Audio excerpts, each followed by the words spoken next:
دوستان گرامی، ایک دفعہ حضرت ابو بکر صدیق سیدہ کائنات کی مزاج پرسی کے لیے سیدنا ابو بکر صدیق رضی اللہ عنہ در فاطمہ پر حاضر ہوئے۔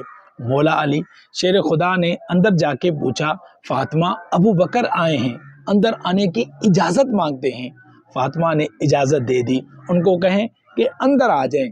سیدہ کائنات کے پاس آ گئے اور آگے یہ جملہ بولا ہے سیدنا صدیق اکبر نے، قربان جاؤں ابو بکر صدیق تیرے عشق اہل بیت پر۔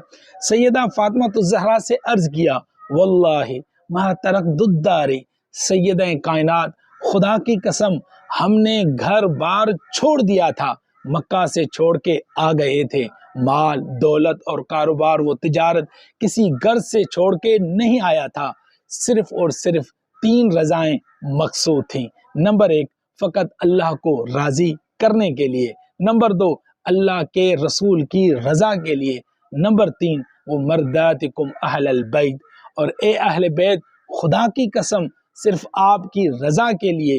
آپ تصور کریں عقیدہ ابو بکر صدیق کیا تھا، یہ کہہ کر آپ ان کو راضی کرنے اور خوش کرنے کے لیے درخواست کرتے رہے، اور حدیث کے لفظ ہیں حتی رضیہ، یہاں تک کہ سیدہ فاطمہ الزہرا راضی ہو گئیں۔